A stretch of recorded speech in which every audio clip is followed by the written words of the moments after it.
Welcome to top news. TDP అధినేత చంద్రబాబు, జనసేనాని పవన్ కళ్యాణ్ బుధవారం కృష్ణా జిల్లా ఉమ్మడి ప్రచారంలో నిర్వహించనున్నారు. ఈ క్రమంలో వారు ఎన్డీఏ కూటమి అభ్యర్థుల తరపున మచిలీపట్నం, పెడన నియోజకవర్గాల్లో ఎన్నికల ప్రచార సభలో పాల్గొననున్నారు. మధ్యాహ్నం 3 గంటలకు పెడనలో ప్రజాగళం సభ జరగనుంది. స్థానిక బస్టాండ్ సెంటర్లో ఈ సభ నిర్వహించనున్నారు. అనంతరం రాత్రి 7 గంటలకు మచిలీపట్నం కోనేరు సెంటర్లో వారాహి విజయబేరి సభ జరగనుంది. ఈ మేరకు షెడ్యూల్ విడుదలైంది. ప్రతి ఇల్లు నిన్నే నిన్నే పిలిచింది, ప్రతి గడప నీకే స్వాగతం అంటోంది, ప్రతి మనసు నువ్వు.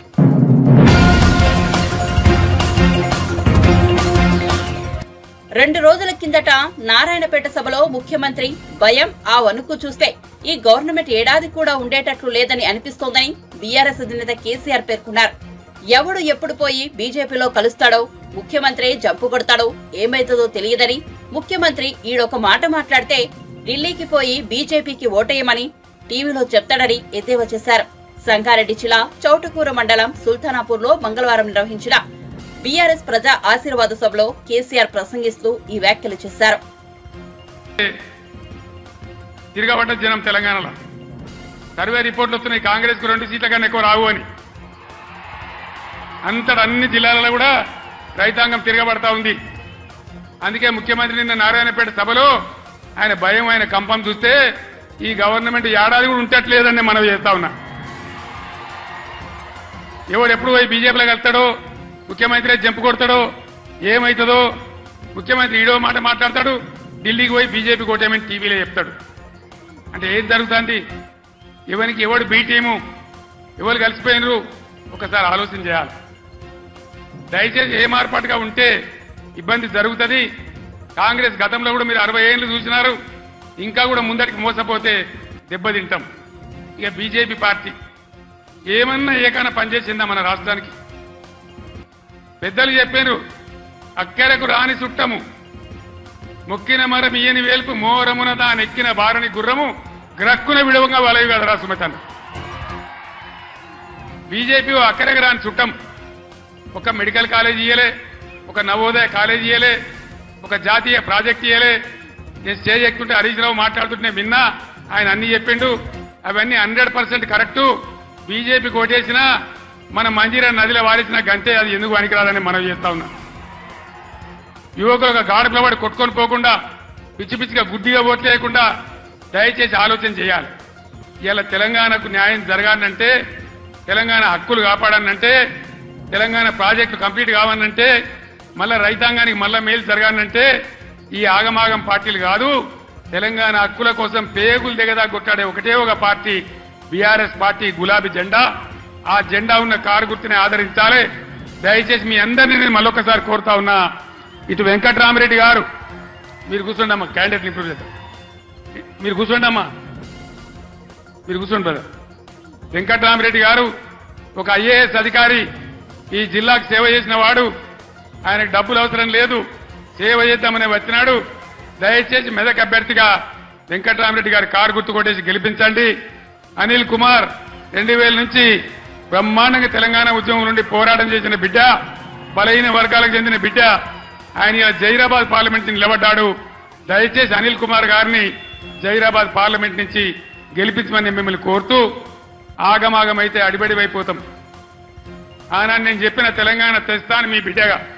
నేను మళ్ళా చెప్తా ఉన్నా, మీ ఆశీర్వచనంతో గ్యారంటీగా ఈ రాష్ట్రంలో మళ్ళా బీఆర్ఎస్ గవర్నమెంట్ తెస్తా, మా రైతాంగాన్నంతా, అన్ని వర్గాల ప్రజలనంతా కాపాడతా, మా దళిత బిడ్డలకు మళ్ళా దళిత బంధు కూడా ఇచ్చి తీరుతా, మీ ఆశీర్వాదంతో ముందుకు సాగుతానికి మనవి చేస్తూ, ఇంత పెద్ద సంఖ్యలో ఏ సిటీ పక్కకు లేకపోయినా, ఏ టౌన్ పక్కకు లేకపోయినా, ఇంత పెద్ద ఎత్తులో ఈ సభకు తరలి వచ్చినటువంటి మీ అందరికీ కూడా పేరు పేరున ప్రతి ఒక్కరికి ధన్యవాదాలు తెలియజేస్తూ నేను సెలవు తీసుకుంటా ఉన్నా. జై తెలంగాణ!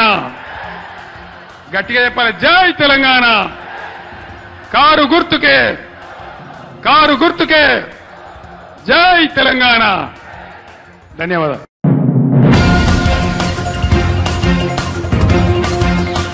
కళ్యాణాన్ని ప్రత్యక్ష ప్రసారం చేయవద్దని ఏప్రిల్ 4న ఈసీ ఆంక్షలు విధించింది.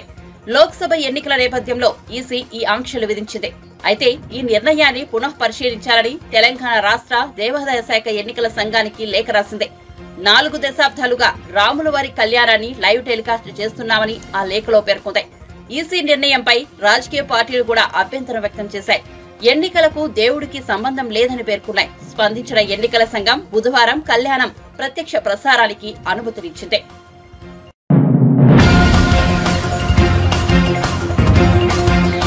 రేవంత్ రెడ్డి ప్రభుత్వం ఏడాది కూడా ఉండేటట్టు లేదన్న బీఆర్ఎస్ అధినేత కేసీఆర్ కు ఉప ముఖ్యమంత్రి మల్లుబట్టి విక్రమార్క గట్టి కౌంటర్ ఇచ్చారు. ఈ సందర్భంగా కాంగ్రెస్ ప్రభుత్వం ఉండదన్న బీఆర్ఎస్ నేతల వ్యాఖ్యలపై స్పందిస్తూ తమ ప్రభుత్వాన్ని ఎవరూ కూల్చలేరన్నారు. బీఆర్ఎస్ అంతరించిపోతున్న పార్టీ అని, ఉనికి కోసమే ఆ పార్టీ ప్రజా ఆశీర్వాద సభలు పెడుతోందన్నారు. లోక్సభ ఎన్నికల్లో కాంగ్రెస్ అత్యధిక స్థానాల్లో విజయం సాధిస్తుందని ధీమా వ్యక్తం చేశారు.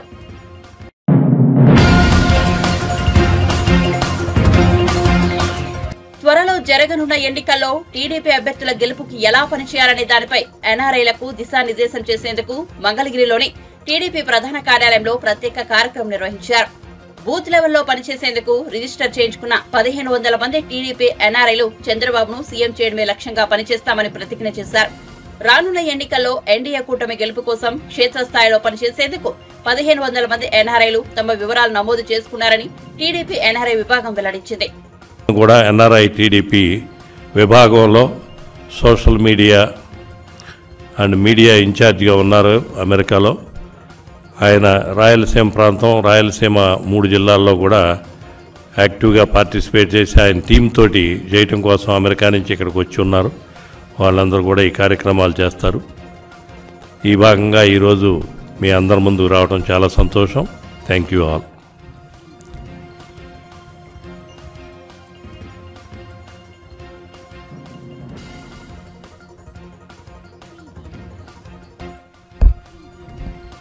థ్యాంక్ యూ జయరామ్ గారు అండ్ సతీష్ గారు. సో ఈరోజు జయరామ్ గారు చెప్పినట్టు రాష్ట్రంలో జరుగుతున్న ఈ అరాచక పాలనని ఎట్లయినా అంతమొందించాలా, రాష్ట్రంలో మళ్ళీ చంద్రబాబు నాయుడు గారితోనే అభివృద్ధి సాధ్యం, సంక్షేమం సాధ్యం, రాష్ట్రం అభివృద్ధి పథంలో పోవాలంటే ఖచ్చితంగా చంద్రబాబు నాయుడు గారు సీఎం అవ్వాలన్న ఆలోచనతోనే దృఢ సంకల్పంతో ఈరోజు రాయలసీమ ప్రాంతంలో ప్రచారం చేయడానికి నా వంతు సహాయంగా నేను ఈరోజు ఎన్ఆర్ఐ టీడీపీ అధికార ప్రతినిధిగా ఉన్నాను. నేను పార్టీకి సపోర్ట్ చేయాలి, పార్టీ కోసం పనిచేయాలన్న కృత నిశ్చయంతో ఈరోజు విజన్ ఫర్ విక్టరీ అనే క్యాంపెయిన్తో మీ ముందుకు వస్తున్నా. ఈ vision for victory campaign main ఉద్దేశం ఏంటంటే ఈరోజు రాయలసీమ ప్రాంతంలో వెనుకబడిన ప్రాంతం, ఈరోజు మాకి రిసోర్సెస్ లేవు. ఈరోజు చూస్తే కనుక అరాచక పాలన సాగుతోంది. జగన్మోహన్ రెడ్డి గారు ఈరోజు 5 సంవత్సరాల పరిపాలనలో రాయలసీమకు రావాల్సిన ఎటువంటి కంపెనీలు కానీ, లేకపోతే అభివృద్ధి కానీ, లేకపోతే రాష్ట్రంలో ఏది జరగలేదు. కాబట్టి ఈరోజు మా ప్రాంతం అభివృద్ధి చెందాలంటే మళ్ళీ చంద్రబాబు నాయుడు గారు సీఎం అవ్వాలన్న ఉద్దేశంతో మా ప్రాంతంలో నిలబడుతున్న ఈ ఎమ్మెల్యే క్యాండిడేట్స్ అవ్వచ్చు, ఎంపీ క్యాండిడేట్స్ని సోషల్ మీడియా ప్రజెన్స్ క్రియేట్ చేసి వాళ్ళని మా ఎన్ఆర్ఐ టీడీపీ తరఫున వాళ్ళకి సపోర్ట్ చేసి వాళ్ళకి కావాల్సిన అన్ని ఫెసిలిటీసు, లేకపోతే వాళ్ళకి కావాల్సిన ప్రచారానికి కావాల్సిన అన్నీ కూడా సపోర్ట్ చేయడానికి ముఖ్య ఉద్దేశంతో ఈ విజన్ ఫర్ విక్టరీ అనే క్యాంపెయిన్ ప్రోగ్రామ్ స్టార్ట్ చేస్తున్నాం. సో దానిలో భాగంగానే ఈరోజు ప్రతిరోజు ఒక కాన్స్టిట్యున్సీ సెలెక్ట్ చేసుకొని ఆ కాన్స్టిట్యున్సీలో జరుగుతున్న గ్రౌండ్ రియాలిటీ మీద ఎంక్వైరీ చేసుకొని ప్రజలతో మాట్లాడి ప్రజల ఆ క్యాండిడేట్ గురించి ఏమనుకుంటున్నారు, ఆ ప్రజల్లో ఉన్న కష్టాలు అవ్వచ్చు, లేదా ప్రజలు పడుతున్న బాధల్ని, లేకపోతే ప్రజల ఉద్దేశాలని మా కాన్స్టిట్యున్సీ ఇన్ఛార్జ్ మా ఎమ్మెల్యే క్యాండిడేట్ తీసుకెళ్ళి ఎమ్మెల్యే క్యాండిడేట్ ద్వారా వాళ్ళకి ఎలా మేము సహాయం చేయగలుగుతున్నాం, రాబోయే రోజుల్లో మా ప్రభుత్వం వస్తే మేము వాళ్ళకి ఎటువంటి చేదోడు ఉంటాం, మేము రాబోయే రోజుల్లో వాళ్ళకి ఎలా ఆ ప్రాంతాన్ని అభివృద్ధి దిశగా తీసుకెళ్తాం అనే దాని మీద ఖచ్చితంగా పార్టీ ఎమ్మెల్యే క్యాండిడేట్ ద్వారా కానీ ఎంపీ క్యాండిడేట్ ద్వారా దిశానిర్దేశం అనౌన్స్ చేసి ఎవ్రీడే ఈవినింగ్ మేము ఒక వీడియో రిలీజ్ చేస్తాం. ఆ వీడియో ద్వారా ఏంటంటే ఆ ప్రాంతంలో ఉన్న ప్రజలందరికీ కూడా నమ్మకం క్రియేట్ అయ్యే ఛాన్సెస్ ఉన్నాయి. కాబట్టి ఆ ఉద్దేశంతో ఈ క్యాంపెయిన్ స్టార్ట్ చేస్తున్నాం. ఈ క్యాంపెయిన్లో ఇంకొక ముఖ్య ఉద్దేశం ఏంటంటే ఈరోజు ఎన్ఆర్ఐ టీడీపీ నుంచి కొన్ని వేల మంది సపోర్ట్ చేస్తున్నారు పార్టీ కోసం. వాళ్ళందరూ కూడా పార్టీలో ఉన్న కార్యకర్తలు, అలాగే పార్టీ కోసం ఖచ్చితంగా పనిచేస్తున్న వాళ్ళకి వారధిలాగా ఈరోజు ఈ క్యాంపెయిన్ ప్రోగ్రామ్ స్టార్ట్ అవుతుంది. ఈ క్యాంపెయిన్ ప్రోగ్రాము ఇటు ఎన్ఆర్ఐ టీడీపీకి అలాగే ఇక్కడ ఉన్న మా ఎమ్మెల్యే క్యాండిడేట్స్కి అందరికీ కూడా వారధిలాగా పనిచేసి వాళ్ళతో ఇంటరాక్టివ్ సెషన్స్ కూడా కండక్ట్ చేసి ఎవ్రీడే కానీ లేకపోతే వీక్లీ వన్స్ కానీ రాయలసీమ ప్రాంతంలో ఉన్న అందరికీ కూడా అందుబాటులోకి వచ్చేట్టుగా ఛాన్స్ ఉంది. సో దాని ముఖ్య ఉద్దేశం. సో ఈ క్యాంపెయిన్లో ఖచ్చితంగా ఎన్ఆర్ఐ టీడీపీ నుంచి కాకుండా ఇలాగే తెలుగు యువత అవ్వచ్చు, లేకపోతే ఈ బెంగళూరు టీడీపీ ఫోరం వాళ్ళు కూడా క్యాంపెయిన్లో పార్టిసిపేట్ చేయాలని చేస్తున్న వాళ్ళతో కూడా డిస్కషన్ నడుస్తున్నాయి. సో అందరం కలిసి రాయలసీమ ప్రాంతంలో ఈ అధికార పార్టీ చేస్తున్న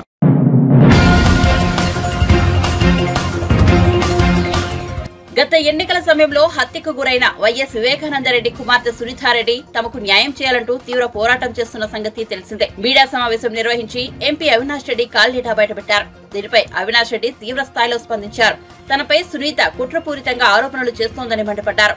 ఎన్నికల సమయంలో రాజకీయంగా బురద చెల్లాలని చూస్తున్నారని అన్నారు. వివేకాను హత్య చేసినట్లు దస్తగిరి ఇప్పటికే ఒప్పుకున్నా దస్తగిరి అప్రూవర్ గా మారేందుకు సునీత ఒప్పందం చేసుకుందని ఆరోపించారు. ఈ కేసులో దస్తగిరిని సాక్షిగా మార్చి తమను ఇరికించాలన్నది సునీత కుట్ర అని పేర్కొన్నారు. దస్తగిరి బెయిల్ కు సునీత అభ్యంతరం చెప్పకపోవడాన్ని అందరూ గమనించాలని కోరారు. మంచి శిష్యుడివి, నువ్వు మా నాన్న ఈ రకంగా చనిపోయినాడు, నువ్వు సిబిఐ దగ్గర వాంగ్మూలం ఇవ్వాలన్నా అన్నారు. లేదమ్మా, నేను ఉన్నట్టు చెప్పమంటే ఎక్కడైనా చెప్తామ్మా, మేము చెప్పినట్టు చెప్పాలా ఆయన మీద ప్రభావం ఏంది అంటే అవినాష్ నీకు గుండెపోటు అని చెప్పినాడని చెప్పాలన్నా నువ్వు అని. ఎందుకు ఇంత తాపత్రయం అవినాష్ మీద ఈ కేసు గుండెపోటుని తోయడానికి? మీకు కావచ్చు, చంద్రబాబు నాయుడు గారికి కావచ్చు, ఏమంత తాపత్రయము? నేను అడుగుతున్నా ఒకటి సింపుల్గా, ఇది ఇందాక మన ఢిల్లీలో కాన్స్టిట్యూషన్ క్లబ్లో మా అక్క ప్రెస్ మీట్ పెట్టి చెప్పింది. ఏదైనా ఒక కేసు అంట అది వాస్తవమే తను చెప్పింది. ఆ ఇన్సిడెంట్ జరిగిన వారం 2 వారాల లోపల ఛేదిస్తేనే ఛేదించినట్టు, ఆలస్యమయ్యే కొద్దీ ఛేదించడం కష్టము అని చెప్పింది. కరెక్టా? మీరు కూడా విన్నారు కదన్నా. మరి అదే మా సుంతక్క, అదే నర్రెడ్డి రాజశేఖర రెడ్డి గారు చనిపోయిన రోజు మార్చి 15, 2019 సిట్కి స్టేట్మెంట్లు ఇచ్చారు. ఏమని ఇచ్చారు తెలుసా? మాకు కృష్ణారెడ్డి ఫోన్ చేసినప్పుడు మా నాన్నకు గాయాలున్నాయి, బాత్రూంలో పడి ఉన్నాడు అంటే మా నాన్నకు గతంలో కూడా హార్ట్ ప్రాబ్లం ఉన్నందున బహుశా హార్ట్ అటాక్ వచ్చి అందువలన కింద పడి తలకు ఏదైనా తగిలి గాయాలై ఉంటాయేమో అని ఊహించి కృష్ణారెడ్డిని ఆ విధంగా పోలీసులకు ఫిర్యాదు చేయమని చెప్పినాము. ఎవరండి? అవినాష్ రెడ్డి కాదు చెప్పింది, నర్రెడ్డి సునీత గారు, నర్రెడ్డి రాజశేఖర రెడ్డి గారు. వాళ్ళు సిట్టికి ఇచ్చిన వాంగ్మూలం ఇది. So it was their theory అని చెప్తా ఉన్నా స్పష్టంగా. అండ్ యాడెడ్ టు దట్ దీనికి సబ్సిక్వెంట్గా కంటిన్యూయేషన్ ఇంకో ప్రూఫ్ చూపిస్తా. వీళ్ళందరూ కలిసే కదా రాజశేఖర రెడ్డి గారు, శివప్రకాష్ రెడ్డి గారు, సునీతమ్మ హైదరాబాద్ నుంచి అంతా కలిసే కదా బయలుదేరింది. ఇందాక నేను చదివి వినిపించింది సునీతక్కది, రాజశేఖర్ వాళ్ళ ఇద్దరు స్టేట్మెంట్లో ఉంది. హార్ట్ అటాక్, స్టంటు, కింద పడినాడు, తల గాయమైంది. ఇది Adinarayana Reddy SIT investigation attend అయినాక బయటకు వచ్చి ఇచ్చిన స్టేట్మెంట్. స్పష్టంగా చెప్తాడు శివప్రకాష్ రెడ్డి ఆయన కొడుకు వాళ్ళిద్దరు కూడా ఇట్లా గుండెపోటుతో చనిపోయినట్టు. మీరు ఏంటండి? అధికారులు టీడీపీ ఎమ్మెల్సీ బీటెక్ రవి, మాజీ మంత్రి ఆదినారాయణ రెడ్డి, డ్రైవర్ దస్తగిరి ప్రకాశ్లను ప్రశ్నించారు. ఇద్దరు నుంచి వివరాలు సేకరించారు. వివేకానంద రెడ్డి మార్చి 15 నాడు ఉదయాన్నే నేను విజయవాడలో ఉన్నప్పుడు టీవీ వివేకానంద రెడ్డి గారు గుండెపోటు వలన చనిపోయినాడనే వార్త మేము విజయవాడలో ఉన్నప్పుడు జరిగినది. ఆ రోజు నేను నాతో పాటు శేఖర్ రెడ్డి అని మా కజిన్ ఒక ఆయన కాంట్రాక్టరు, శివప్రకాష్ రెడ్డి వివేకానంద రెడ్డి గారి యొక్క సొంత బావమరిది హోంలో దొరికినప్పుడు నేను చెప్పిన మాట సారీ చెప్పినా బాధాకరంగా ఎందుకు నా ఎట్లా జరిగిందంటే ఆయన ఎక్కువ సిగరెట్ తాగేవాడని, స్టంట్ వేసినారని, వామిటింగ్ వల్ల జరిగిందనే విషయం చెప్పిన తర్వాత వాళ్ళ కొడుకు కూడా నాతో మాట్లాడితే అదే విషయం చెప్పినాడు. ఈరోజు అన్ని విషయాలు ప్రస్తావనకు వచ్చినాయి. నీకు పరమేశ్వర రెడ్డి తెలుసా, రవీంద్రనాథ్ రెడ్డి బీటెక్ ఎలా పరిచయము, ఇంకా ఎలా జరిగిండొచ్చని వివిధ ప్రశ్న.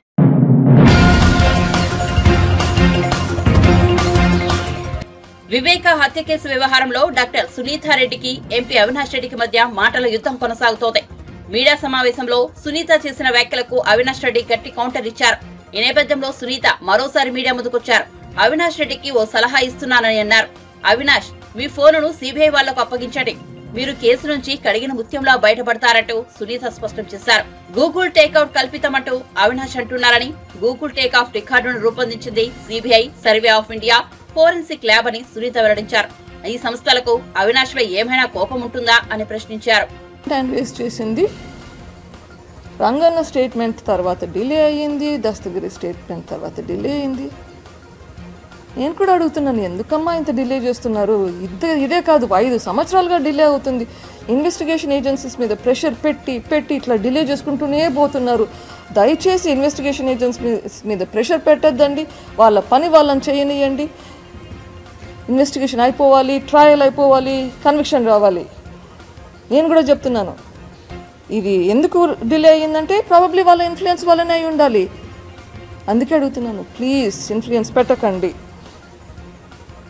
ఓకే, నెక్స్ట్ పాయింట్ రేజ్ చేసింది థింక్ సజ్జల రామకృష్ణారెడ్డి మాట విని నేను అప్పుడు మాట్లాడాను. ఇప్పుడు రాధాకృష్ణ అండ్ చంద్రబాబు నాయుడు వీళ్ళిద్దరి మాట విని నేను మాట్లాడుతున్నానంట. అప్పుడు ప్రెస్ మీట్లో పెట్టమని చెప్పింది సజ్జల రామకృష్ణారెడ్డి. అప్పటి కమ్యూనికేషన్స్ గురించి నేను ఆల్రెడీ సిబిఐకి షేర్ కూడా చేశాను, ఎవిడెన్స్ కూడా చేశాను. నా ప్రెస్ మీట్లో కాన్వర్జేషన్స్ జరిగినాయి అన్నది ప్రూవ్ చేశాను. ఆ ప్రెస్ మీట్లో వాట్సాప్ ఎక్స్చేంజెస్ కూడా చూపించాను. అప్పటికి కూడా మీకు అర్థం కాలేదు. కానీ నాకు అర్థం కాంది, ఈడ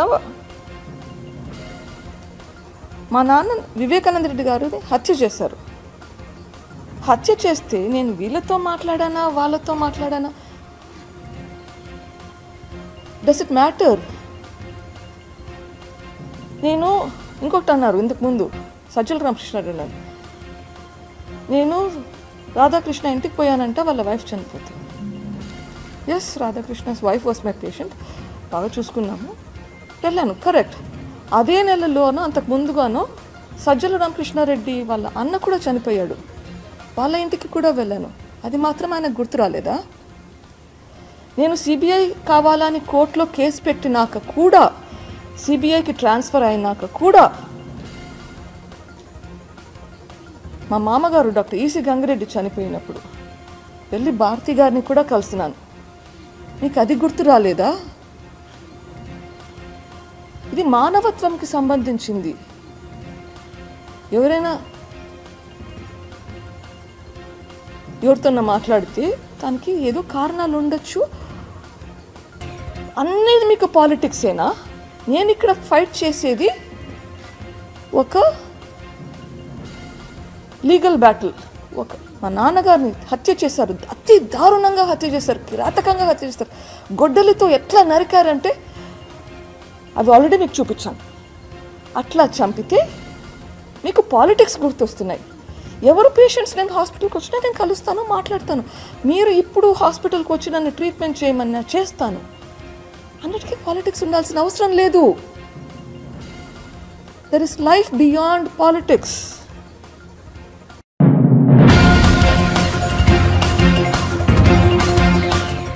టీడీపీ పొలిట్ బ్యూరో సభ్యుడు, హిందూపురం ఎమ్మెల్యే నందమూరి బాలకృష్ణ స్వర్ణాంధ్ర సాకార యాత్ర రాయలసీమలో కొనసాగుతోంది.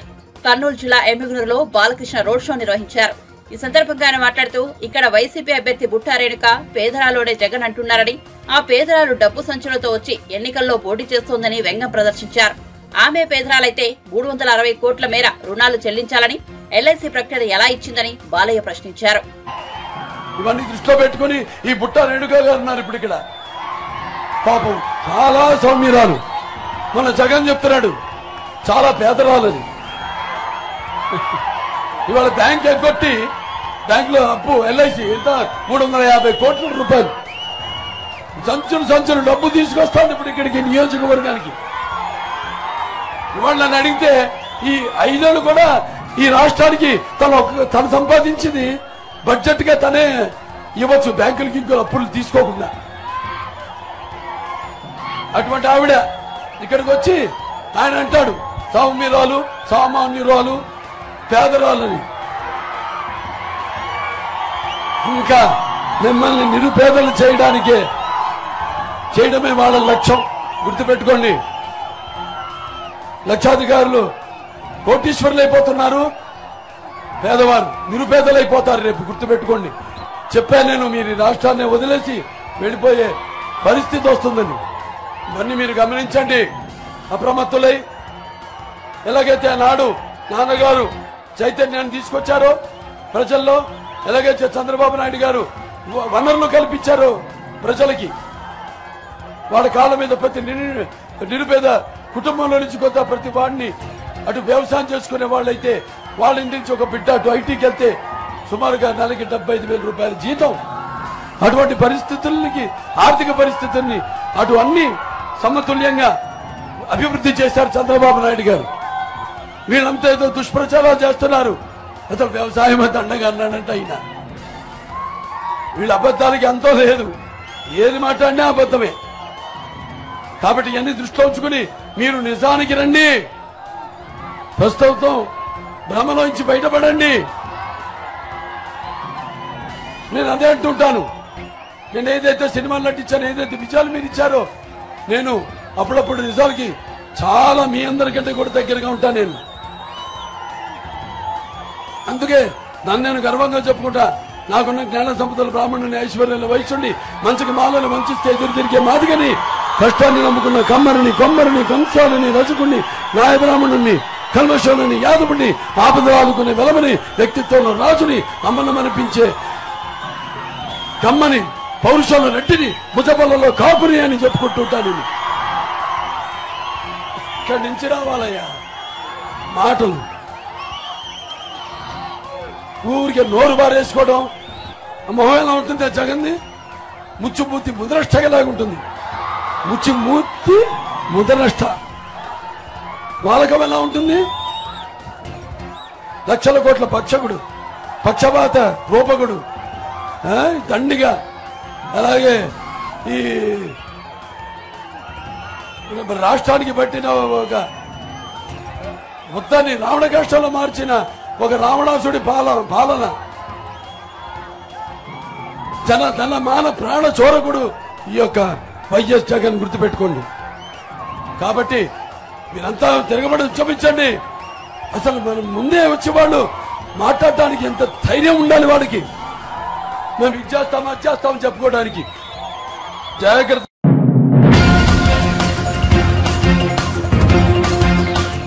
ఆంధ్రప్రదేశ్ లో సంచలనం సృష్టించిన దళిత యువకుల శిరోముండనం కేసుకు సంబంధించి ఎట్టకేలకు తీర్పు విడుదలైంది. ప్రస్తుత YCP MLC, Mandapeta YCP MLA అభ్యర్థి తోట త్రిమూర్తులకు విశాఖపట్నం ఎస్సీ ఎస్టీ ప్రత్యేక న్యాయస్థానం జైలు శిక్ష విధించింది. ఈ కేసులో వైసీపీ ఎమ్మెల్సీకి 18 నెలల జైలు శిక్ష విధిస్తూ న్యాయమూర్తి తీర్పిచ్చారు. ఈ విషయంపై మాజీ మంత్రి కెఎస్ జవహర్ కీలక వ్యాఖ్యలు చేశారు. 1996లో నేరం చేసిన తోట త్రిమూర్తులకు నేడు శిక్ష పడిందన్నారు. 28 ఏళ్లు తీర్పు రావడానికి సమయం పట్టింది. ఈ సందర్భంగా ఒకటే డిమాండ్ చేస్తా ఉన్నాం.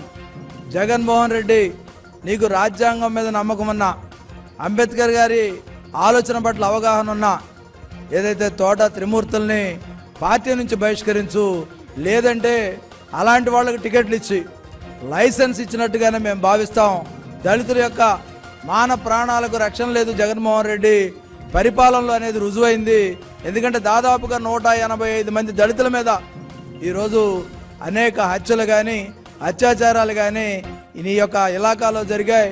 బీహార్ కన్నా దారుణంగా ఈ రాష్ట్రంలో దళితుల మీద దాడులు జరిగాయనే విషయం జగన్మోహన్ రెడ్డికి తెలుసు. ఎందుకంటే వరప్రసాద్ శిరోమండనం చేసిన తర్వాత సాక్షాత్తు రాష్ట్రపతి జోక్యం చేసుకున్నప్పటికీ కూడా ఈ రోజుకి కూడా న్యాయం జరగకుండా ఆ వరప్రసాద్ నానా తిప్పలు పెట్టినటువంటి విషయం మనందరం కూడా చూసాం. సాక్షాత్తు పోలీస్ స్టేషన్లోనే శిరోమండనం చేయడం అనేది దేశ చరిత్రలోనే ఒక సంచలనాత్మకమైనటువంటి విషయం. ఈరోజు కూడా అడుగుతా ఉన్నాం, తోట త్రిమూర్తులు నీ పార్టీలో అభ్యర్థిగా ఉన్నాడు, తోట త్రిమూర్తుల అభ్యర్థిత్వాన్ని రద్దు చేయి, నీ పార్టీ నుంచి బహిష్కరించు. అప్పుడే ఈ రాజ్యాంగం పట్ల కానీ, అంబేద్కర్ గారి పట్ల కానీ, దళితుల పట్ల కానీ కొంతలో కొంతైనా నీకు ఉన్నదనే విషయం మేము అందరం కూడా అర్థం చేసుకుంటాం. అంతే తప్ప తోట త్రిమూర్తులను కొనసాగిస్తే ఈరోజు శిరోమండనాన్ని నువ్వే ప్రోత్సహించినట్టు అవుద్ది. ఆ రోజు కానీ ఈ రోజు కానీ దళితులకు అండగా ఉన్న తెలుగుదేశం పార్టీ, దాంతోపాటు ఈరోజు అనేక సంఘటనలు ఎందుకంటే మాస్క్ అడిగిన నేరానికి నర్సీపట్నంలో డాక్టర్ ఏదైతే సుధాకర్ని చేతులు విరిచికట్టి నడి రోడ్డు మీద బట్టలు లేకుండా పోలీసులు తిప్పితే అది ఆత్మహత్యగా చిత్రీకరించినటువంటి పరిస్థితి. ఈరోజు పోలీసుల మీద కూడా చర్యలు లేవు. డాక్టర్ అనిత గారి మీద వైకాపా వ్యక్తులు ఆమెను ఏ విధంగా ఇబ్బంది పెట్టారు, ఏ విధంగా నిర్బంధించారు, వాళ్ళ మీద ఈ రోజుకి కేసులు లేవు. ఇలా చెప్పుకుంటూ పోతే అనేక సంఘటనలు ఈ దానిలో ఉన్నాయి. ఈరోజు మా డిమాండ్ ఒకటే, తోట త్రిమూర్తులే కాదు అనంతబాబుకు కూడా నువ్వు లైసెన్స్ ఇచ్చి పిల్లి అనంతబాబు ఏదైతే అనంతబాబు ఉన్నాడో అనంతబాబుని ఎమ్మెల్సీ డోర్ డెలివరీ చేసి వీధి సుబ్రహ్మణ్యాన్ని ఏ విధంగా హత్య చేసి డోర్ డెలివరీ చేశారంటే నీ రాజ్యంలో నీ పాలనలో దళితులు ఏ విధంగా బ్రతుకుతా ఉన్నారు, దళితుల ప్రాణాలకు ఏ విధంగా విలువ లేకుండా పోయింది అనేది మనందరం కూడా అర్థం చేసుకోవాలి. దళితులందరం ఒకటే కోరుతా ఉన్నా, శిరోముండనం చేసినటువంటి తోట త్రిమూర్తులు, అదేవిధంగా అనంతబాబు హత్య చేసినటువంటి సుబ్రహ్మణ్యం, వీళ్ళందరే కాకుండా వరప్రసాద్ శిరోముండనం, డాక్టర్ అనితారాణి, అదేవిధంగా డాక్టర్ ఎవరైతే అచ్చెన్న ఉన్నారో ఇలాంటి వాళ్ళ హత్యలన్నీ కూడా జగన్మోహన్ రెడ్డి ఈ ప్రభుత్వం చేసిన హత్యలుగానే భావించాలి. దళితుల పట్ల జగన్మోహన్ రెడ్డి వైఖరి మొదటి నుంచి ఈ విధంగానే ఉంది. ఎందుకంటే పులివెందుల్లో దళిత మహిళ నాగమ్మని హత్య చేస్తే హత్యను ఖండించడానికి అత్యాచారం హత్య చేసినటువంటి పరిస్థితుల్లో ఆ రోజు మహిళా సంఘం నేతగా ఉన్నటువంటి అనిత గారు కానీ ఎంఎస్ రాజు గారు కానీ వెళితే వాళ్ళ మీద అట్రాసిటీ కేసులు పెట్టినటువంటి పరిస్థితి నీ రాజ్యంలో ఉంది, నీ పాలనలో ఉంది. ఒకటే అడుగుతున్నాం, నీకు ఎట్టి పరిస్థితుల్లో నమ్మకం లేదు. ఎందుకంటే అంబేద్కర్ గారి మీద కానీ ఆయన రచించిన రాజ్యాంగం మీద కానీ నీకు గౌరవం లేదనేది అనేక సంఘటనలు చెప్తా ఉన్నాయి. ఈరోజు ఒకటే అడుగుతా ఉన్నాం, విదేశీ విద్యకు అంబేద్కర్ గారు పేరు పెడితే అది తీసేసి జగన్ విదేశీ విద్య అనేది అని పెట్టి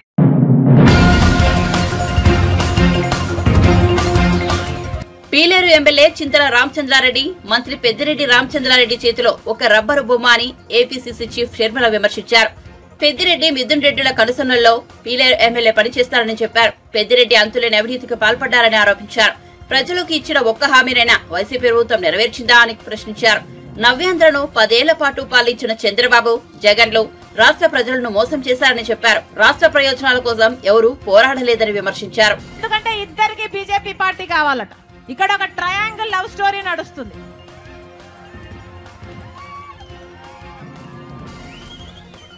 పోనీ బీజేపీ పార్టీ మనకి ఏమైనా చేసిందా అంటే ఒక్క వాగ్దానం నిలబెట్టుకోలేదు. ప్రత్యేక హోదా ఇవ్వగలరు, కానీ బీజేపీ పార్టీ ఇవ్వదు. పోలవరం ప్రాజెక్టు మనం పూర్తి చేసుకోవడానికి డబ్బులు ఇవ్వచ్చు, కానీ ఇవ్వదు. రాజధాని మనం కట్టుకోవడానికి డబ్బులు ఇవ్వచ్చు, కానీ బీజేపీ పార్టీ ఇవ్వదు. మనకు ఒక్క లాభం చేయకపోయినా కూడా చంద్రబాబు గారేమో బీజేపీ పార్టీతో పొత్తు. మనకు ఒక్క లాభం చేయకపోయినా కూడా జగన్మోహన్ రెడ్డి గారేమో మోడీకి తొత్తు. ఇందుకేనా ఓట్లేస్తున్నది? ప్రజల ప్రయోజనాల గురించి ఎవరు పట్టించుకుంటున్నారు కాబట్టి. అందుకే చెప్తున్నాం, ఆలోచన చేసి ఓటు వేయండి. ఆలోచన చేసి ఓటు వేయకపోతే మీ భవిష్యత్తును వాళ్లకు రాసిచ్చేసినట్టే, మీ బిడ్డల భవిష్యత్తును కూడా రాసిచ్చేసినట్టే. ఈరోజు రాజశేఖర రెడ్డి బిడ్డ చెప్తుంది, ఈరోజు రాజశేఖర రెడ్డి బిడ్డ కాంగ్రెస్ పార్టీలో చేరింది అంటే ఎందుకు చేరింది? ఎందుకంటే ఒక్క కాంగ్రెస్ పార్టీ రాహుల్ గాంధీ గారు మాత్రమే ప్రత్యేక హోదా 10 సంవత్సరాల కోసం 10 సంవత్సరాల ప్రత్యేక హోదా కాంగ్రెస్ పార్టీ అధికారంలోకి వచ్చిన మొట్టమొదటి సంతకంలోనే పెడతాము, ఇస్తాము అని చెప్పాడు. కాబట్టి ఆ మాట పట్టుకొని వచ్చింది రాజశేఖర రెడ్డి బిడ్డ కాంగ్రెస్ పార్టీలోకి. ఒక్క కాంగ్రెస్ పార్టీ మాత్రమే ఆంధ్ర రాష్ట్రానికి చెందాల్సిన అన్ని హక్కులు కల్పించగలదు. కాబట్టి బీజేపీని 10 సంవత్సరాలుగా చూసాం, ఒక్కటి కూడా మనకు మేలు చేయకపోగా ఒకవైపు చంద్రబాబు గారు, ఒకవైపు వైసీపీ మొత్తం వాళ్ళకే బానిసలయ్యారు. ఇలాంటి పరిస్థితిలో ఒక కాంగ్రెస్ పార్టీ తప్పితే ప్రజల పక్షాన నిలబడే పార్టీ లేదు. కాబట్టి రాజశేఖర రెడ్డి బిడ్డ కాంగ్రెస్ పార్టీలో చేరింది. మీరు ఆశీర్వదించండి.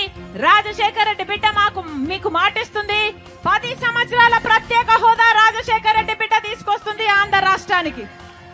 మీరు ఆశీర్వదించండి. కాంగ్రెస్ పార్టీ అధికారంలోకి వచ్చినాక ఒక ప్రత్యేక హోదా కాదు, పెద్ద పెద్ద పరిశ్రమలే కాదు, పోలవరం ప్రాజెక్ట్ అయినా, రాజధాని అయినా, కడప స్టీల్ ఫ్యాక్టరీ అయినా, ఇలా 1 కాదు 2 కాదు, ఆంధ్ర రాష్ట్రానికి చెందాల్సిన ప్రతి హక్కును రాజశేఖర రెడ్డి బిడ్డ తీసుకొస్తుంది. మీరు ఆశీర్వదించండి. ఎలాగైతే రాజశేఖర రెడ్డి గారు పరిపాలన చేశాడు, వ్యవసాయం పండుగగా చేశాడు, మక్క చెల్లెలుగా అన్నగా చూసుకున్నాడు. మళ్ళీ రాజశేఖర రెడ్డి బిడ్డ మాటిస్తుంది, మీరు ఆశీర్వదించండి. ఆ రాజశేఖర రెడ్డి గారి సంక్షేమ పాలన మీ గడపకు తీసుకొస్తుంది రాజశేఖర రెడ్డి బిడ్డ. కాంగ్రెస్ పార్టీ అధికారంలోకి వచ్చినాక రైతులకు 2 లక్షల వరకు రుణమాఫీ చేస్తుంది కాంగ్రెస్ పార్టీ. అక్క చెల్లెలకు మాటిస్తున్నాం, ఇల్లు గడవడం ఎంత కష్టమైపోయిందో కాంగ్రెస్ పార్టీ అర్థం చేసుకుంది. కాబట్టి మీ ఇల్లు గడవడానికి ప్రతి నెల 8,333 రూపాయలు అంటే సంవత్సరానికి 1,00,000 రూపాయలు ప్రతి పేదింటి కుటుంబానికి ఆ ఇంటి మహిళ పెద్ద మహిళ చేతుల్లో పెడతామని చెప్తుంది కాంగ్రెస్ పార్టీ. సంవత్సరానికి 1,00,000 రూపాయలంటే 5 సంవత్సరాలకు 5 లక్షల రూపాయలు. మీరు ఆశీర్వదించండి. కాంగ్రెస్ పార్టీ అధికారంలోకి వస్తే అది మీ పార్టీ అవుతుంది.